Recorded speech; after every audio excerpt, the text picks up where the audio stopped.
A few months ago, she appeared in our conversations, or she was the subject of our conversations with Senator Sonny Trillanes because of her possible testimony in the ICC. The ICC had been asking Senator Trillanes about making her available to be a witness in the case against Duterte in the ICC, in The Hague.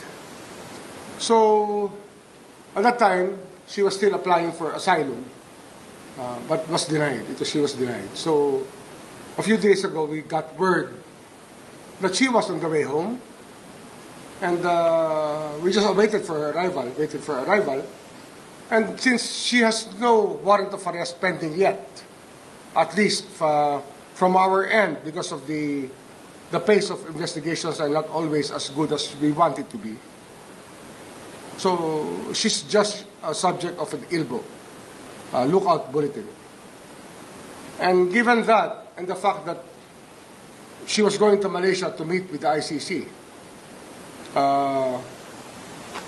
gave us reason to say, okay, because if she's going to be a witness to the ICC, we have said that our working relationship with the ICC involves witness protection. And the best way to protect her is really for the ICC to meet her abroad, because her life can be in danger in our country, let's face it. Uniform personnel ang kalaban.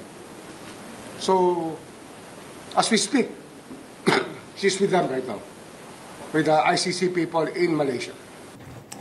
Okay, magandang araw po muli mga kababayan na welcome. Yan po narinig po ninyo itong mga sinabi ni Remulla. Nabanggit po niya dyan na ito pa lang si Remulla at si Trillanes ay nag-uusap patungkol sa ICC. Okay, at napag-usapan nga daw nila itong si Garma. Siguro na-convince nila para mag-witness laban kay Duterte sa ICC. So, ibig sabihin, mga kababayan, habang tayo po ay nagkahagulo, habang tayo po ay nagsisigaw ng katarungan, nagsisigaw ng panagutin itong mga may kinalaman sa flood control, corruption, ay tahimik pala na gumagalaw itong si Remulla at si Trillanes. Kung pagbabasihan po itong sinasabi ni ang mga binabanggit ni Remulla. Okay. Actually po medyo nagdududa ako Nagdududa ako sapagkat pipeding ito ay diversionary tactic. Okay? Para mabawasan ang ingay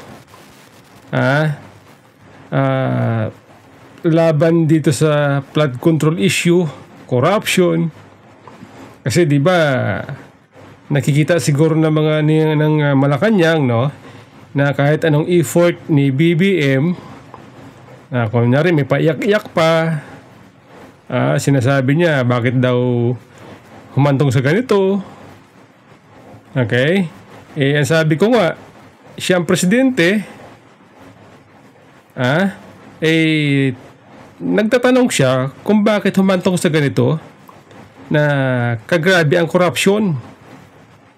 Di ba, pagka presidente ka, dapat alam mo, una pa lang, unang araw pa lang sa pag-upo mo sa Malacanang, dapat meron ka ng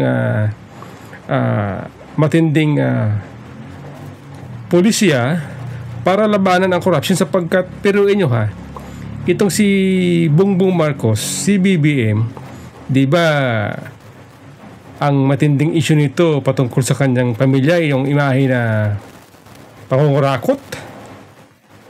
So ngayon, ito si BBM bilang Pangulo, nabigyan ng pagkakataon bilang maging Pangulo, dapat unang araw pa lang niya. Okay? O kahit na yung nangangampanya pala sila nung 2022, dapat meron na siyang pulisya para labanan ng krimen. Para sana hindi na umabot sa ganitong 3 taon, 3 taon na kanyang pamumuno ay grabe ang corruption, tapos ngayon magtatanong siya, bakit humantong sa ganito? At may paiyak-iyak pa. May paiyak-iyak pa si BBM. Sa kanyang interview sa media. Ano ba yun? Podcast ba yun? May paiyak-iyak pa, may paluwa-luwa pa eh. At tapos sasabihin, bakit tayo humantong sa ganito? Ay, pambira ito.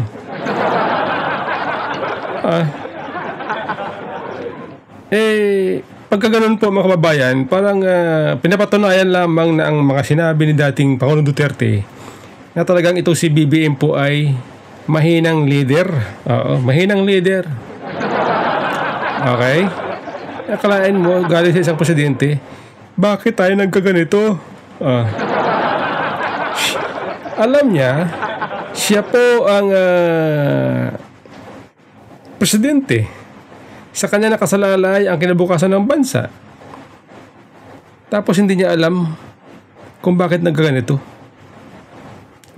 Ngayon, sa aking palagay po, dahil nga ginawa na ng ni BBM lahat, punta doon sa mga kung saan sa lugar para mag-check ng mga sinasabing mga ghost projects, mga flood control na ghost projects, yung mga substandard, di ba, kung saan nakakarating eh.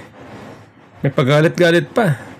Pero ang tao po ay hindi na kukumbinsi sapagkat ang ating paniwala maging siya po bilang Pangulo ay may kasalanan siya.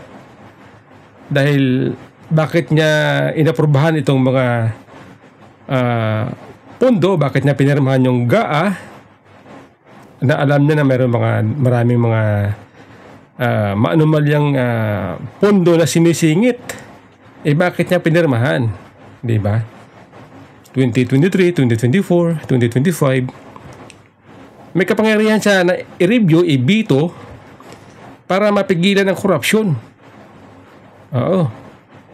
Para mapigilan sana ang korupsyon, kundi man lahat mapigilan, mawala, at least mabawasan man lang na hindi sana umabot sa ganito katindi ang korupsyon sa ating bansa.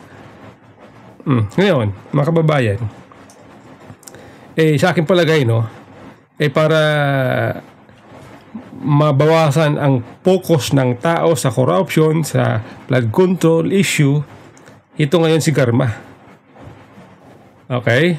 Ngayon, kung sakali man totoo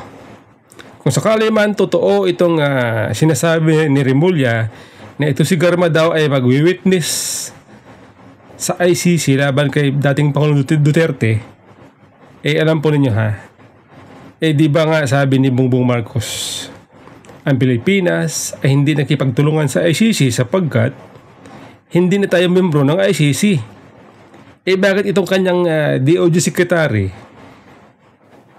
ay nakikipag tulungan sa ICC sa pamamagitan ng pakikipag-usap kay Trillanes para maghanap ng witness laban kay Duterte? Di ba bawal yun?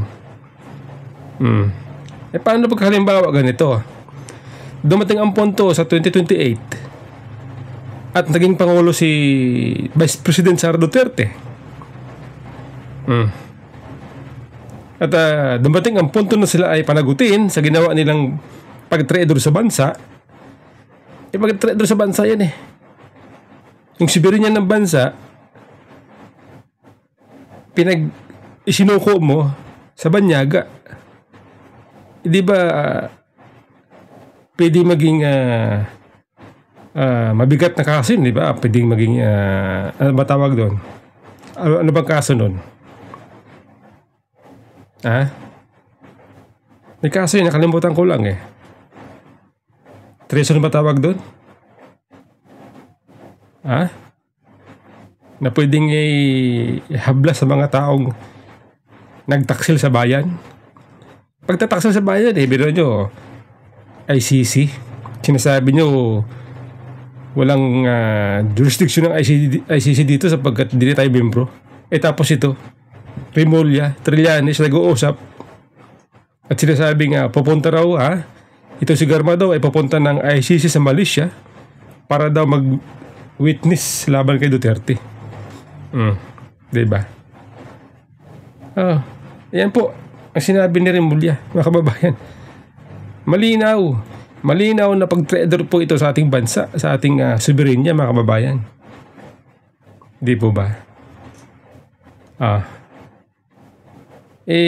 Naglalaro po aking isip dito, pwedeng diversionary tactics, pwedeng totoo.